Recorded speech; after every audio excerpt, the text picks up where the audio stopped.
là-dessus, pour dire que il y a un secteur refuge ici, qu'on appelle le secteur informel, qui pratiquement contribue à hauteur de 50% du PIB, considéré comme refuge, je le disais tantôt, parce qu'il y a beaucoup de jeunes qui y trouvent leur compte. Alors, est-ce qu'on a suffisamment exploré cette piste-là dans le cadre de la création de l'emploi? Alors, l'informel s'est imposé, disons, à nous, comme il s'est imposé à tous les pays. Au début, lorsqu'on parlait d'informel, vers la fin des années 60, les gens disaient que c'était une maladie du sous-développement, que si le revenu par tête augmentait, l'informel allait disparaître. Ce n'est pas le cas. La Chine a connu des taux de croissance importants, l'Inde a connu des taux de croissance importants, mais l'informel est toujours là dans ces pays. Donc, c'est pas vrai de penser que il aurait fallu que les revenus augmentent pour que l'informel disparaisse. Je crois que les spécialistes sont maintenant conscients de cela. Alors, l'informel maintenant, on sait pourquoi il se développe. L'informel se développe lorsqu'il y a trop de bureaucratie, et dans notre pays, il y a trop de bureaucratie. L'informel se développe lorsqu'il y a trop de taxes, et dans notre pays, il y a trop de taxes. L'informel se développe lorsque l'État est faible, et dans notre pays, comme dans les pays qui nous entourent, l'État est faible. Ça, c'est un fait qui est là. Maintenant, l'informel, c'est là, c'est un phénomène économique, c'est un défi qu'il faut relever, et il faut le faire de manière réfléchie, je pense, et comme on essaie de le faire dans tous les pays qui sont confrontés avec ce problème. D'accord. Ça veut dire quoi? L'encadrer, la nécessité de l'encadrer? Il y a une nécessité de formation, il y a une nécessité de réforme de l'environnement institutionnel. Ça, c'est important. Parce qu'encore une fois, l'environnement institutionnel n'est pas tellement favorable à la poursuite des affaires. Ça, tout le monde le sait, tout le monde l'a dit. Vous-même, vous avez dit qu'il y a beaucoup d'entreprises qui ferment. Mais quelles sont ces entreprises-là? Ce sont des entreprises du formel en général. Et ne soyez pas étonnés de voir les promoteurs de ces entreprises-là aller se réfugier dans l'informel. Oui. Donc, l'État a des choses à faire. Pour améliorer l'environnement institutionnel. Et il y a beaucoup d'autres choses à faire dans ce domaine et dans le pilotage de l'économie pour rendre attractif le fait de faire des affaires tout en respectant les règles et les régulations du pays. Alors l'emploi, on le sait, ça a été un casse-tête pour pratiquement tous les gouvernements qui se sont succédés, et ce depuis très longtemps. Alors qu'est-ce que cela veut dire? Cela veut dire que c'est un problème insurmontable, qu'on n'a pas de solution miracle à ce problème-là? Il n'y a jamais de solution miracle. Je vous ai dit tantôt que le pilotage de l'économie c'est pas aussi simple qu'on le croit. Vous savez, j'ai un collègue qui enseigne à Dartmouth. Il avait fait un papier très provocateur. Why can't economists talk to normal people? Pourquoi les économistes ne peuvent pas parler aux gens normaux? Parce qu'on n'a pas une science ésotérique, c'est pas comme la médecine. Oui. Et donc c'est théoriquement accessible à tout le monde.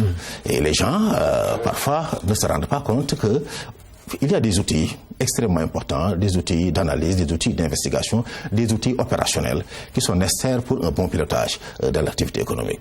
Et je crois que la question de l'emploi, ça procède d'abord d'une chose, notre problème démographique. On a une population jeune, on a un taux de fécondité encore important. Et chaque année, il y a à peu près 200 000 personnes qui entrent sur le marché du travail. D'abord, les chiffres ne sont pas fiables. Mais selon certaines estimations que je pense fiables, il y a 200 000 personnes qui entrent sur le marché du travail du fait de l'âge.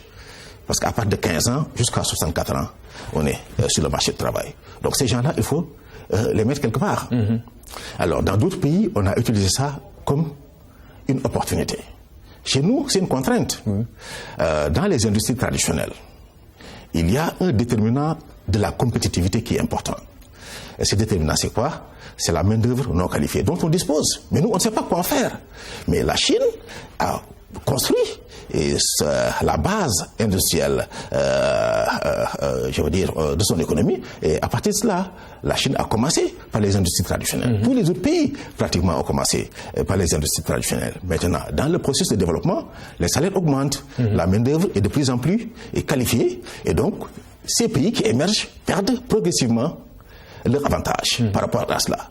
Mais c'est l'opportunité pour nous de tirer profit de cela, comme exactement des pays comme le Bangladesh le font.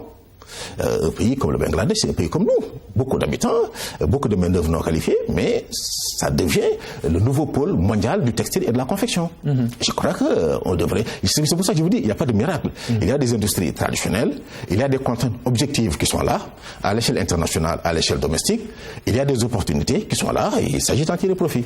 Donc, créer ou mener une bonne politique d'emploi. Absolument. Une bonne politique d'emploi, encore une fois, c'est une politique qui allie croissance et emploi. Très bien. On ne peut pas faire... on peut faire la croissance sans emploi, mais on ne peut pas créer des emplois sans croissance.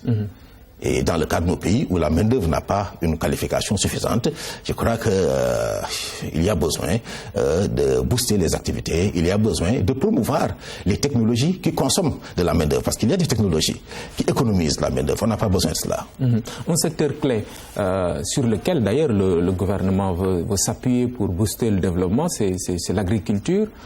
Ici aussi, il y a beaucoup de problèmes et qui ne datent pas d'aujourd'hui. Quelle est la difficulté? Pourquoi on n'arrive pas à booster ce secteur-là? Il y a un problème, il y a des contraintes. Ça, il ne s'agit pas de le nier. Il y a des contraintes climatiques, il y a des contraintes physiques, il y a aussi des contraintes politiques. Et je voudrais davantage m'appesantir sur les contraintes politiques. Je crois que la première chose que l'État a intérêt à faire maintenant, c'est de clarifier ses choix politiques. Dans le domaine de la politique agricole, comme dans beaucoup de domaines, on n'a pas de choix clair. On parle d'exploitation familiale. On parle également des grandes plantations. Mais ça, c'est des choix contradictoires. L'État peut dire, j'opte pour l'une des options, ou j'opte pour l'autre option. Mais on ne peut pas faire les deux. Et j'ai l'impression qu'on est dans une logique de vouloir faire les deux. Et ça ne marche pas.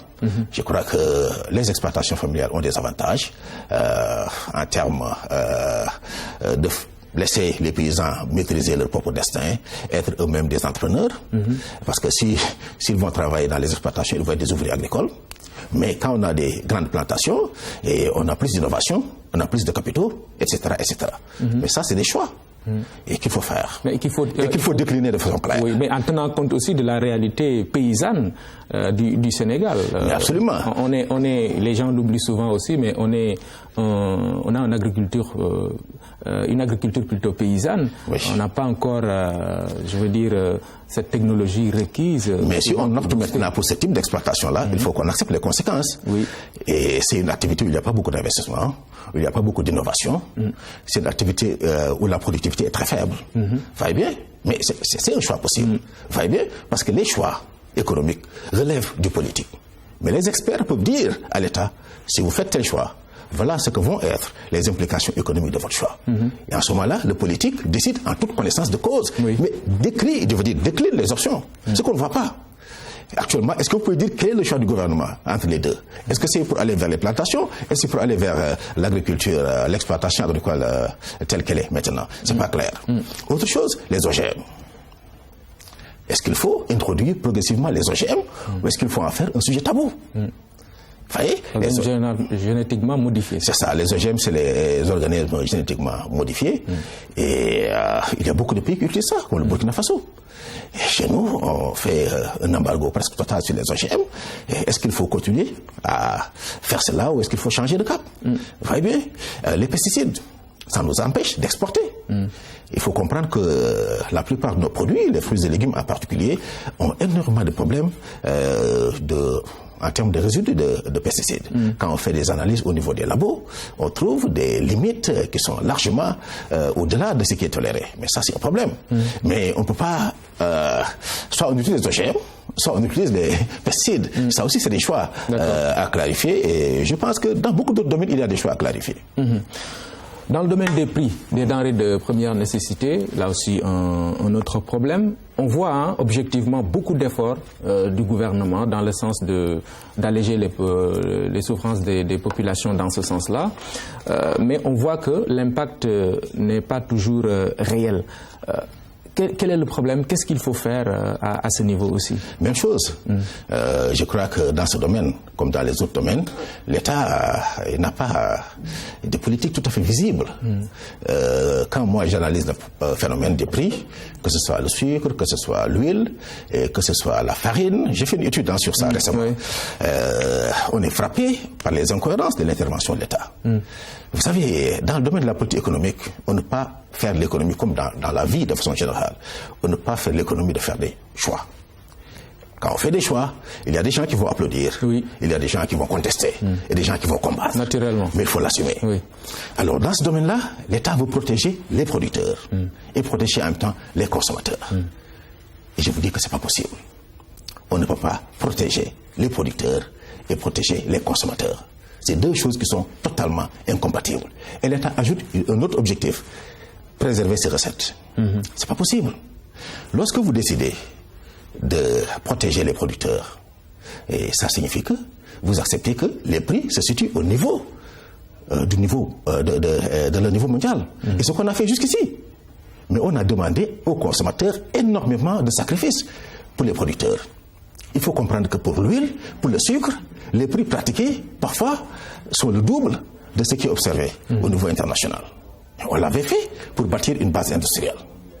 Maintenant, l'État peut dire, je vais continuer à le faire, en réaménageant, peut-être en demandant davantage de comptes aux producteurs, ça c'est l'option. L'État peut dire, on l'a suffisamment fait, maintenant on va ouvrir les frontières, on se rend compte que la farine, l'huile, etc., ne sont pas des secteurs sur lesquels on peut être compétitif, on les laisse de côté, on laisse les commerçants importer et on va s'orienter vers d'autres secteurs. Ça, c'est une autre option, mais on ne peut pas faire les deux. Parce que si on suit l'option de protéger les producteurs, les prix augmentent et les consommateurs paient. Si on fait l'option inverse, les prix baissent et la base productive concernant ces produits disparaît. Très bien, dans tous les cas, il y a des pour, il y a des contre, il y a des avantages, il y a des inconvénients, mais il faut les assumer. Mais qu'est-ce qu'il faut faire alors? Opérer un choix et s'en arrêter là? D'abord, mais il y a des pays qui ont réussi avec l'une des options et d'autres qui ont réussi avec l'autre option. Oui, mais il y a aussi une base sociale dans les décisions qui sont prises généralement pour baisser les prix. Vous savez qu'un gouvernement, quand il baisse les prix, la base sociale est fondamentale. Il faut alléger les souffrances parce que effectivement, on a promis cela aux populations. Je suis d'accord, mais il faut comprendre que les promesses d'un candidat, c'est pas la réalité d'un chef d'État. Un candidat, il est comme vous et moi. Il n'a rien à gérer. Enfin bien, il a son intuition, il a son équipe, il a sa façon de voir les choses. Maintenant, une fois que vous commencez à gérer les États, on vous amène sur votre table des dossiers réels. Et il ne s'agit pas de promettre quelque chose qu'on ne peut pas faire. Parce que pour ces produits-là, si on prend l'option de fermer les usines, les entreprises qui les réalisent, on va les importer. Mais à ce moment-là, on n'a pas davantage de maîtrise sur les prix. Il faut expliquer ça aux consommateurs. La plupart des pays qui nous entourent, le Mali, le Bénin, les pays d'Afrique centrale, ils consomment ce qu'ils produisent. Mais nous, on importe pratiquement la totalité de ce qu'on consomme. Il y a un effort de réorientation de la consommation à faire. Je pense que tout ça doit être bien géré. Mais le problème le plus fondamental, c'est d'abord d'avoir des choix clairs. Qu'est-ce que l'État peut faire? Enfin bien, on veut faire de la politique industrielle. La politique industrielle, c'est ce qu'on appelle la politique sectorielle. On vise des produits, des secteurs à promouvoir. Il faut les identifier. Est-ce que le sucre, c'est un bon secteur ou c'est un canard boiteux? Est-ce que l'huile, c'est un bon secteur ou c'est un canard boiteux? Une fois qu'on a résolu ce problème, mais on s'oriente vers le soutien ou vers l'abandon. Mais ne pas soutenir d'un pas et vouloir abandonner de l'autre. Ça crée des incohérences, ça crée des problèmes de lisibilité de l'action gouvernementale. Et c'est dangereux pour l'investissement. Parce que l'investissement, c'est un pari sur le futur. Donc l'État envoie des signaux que les gens captent pour déterminer s'ils investissent ou non. Et si les signaux ne sont pas clairs, on cause beaucoup de dommages à l'économie. Et je crois que la faiblesse fondamentale actuellement de la politique des prix et dans beaucoup d'autres domaines, c'est la lisibilité des choix publics de l'État. D'accord. Politique des prix, politique de baisse du coût de la vie, ça quand même les populations en ont besoin. On a vu qu'au-delà de cet effort-là de réduction, qui n'est pas souvent impacté, on a cette baisse, je veux dire, de la fiscalité sur les salaires. Ça, c'est un autre effort. Pourquoi, à votre avis, ça ne ça n'impacte pas toujours? Parce que les concernés sont très minoritaires. C'est ce que je dis. Les salariés. Oui. Les salariés, on a dit récemment que dans le public, ça tourne autour de 200 000. Dans le privé, on l'estime autour de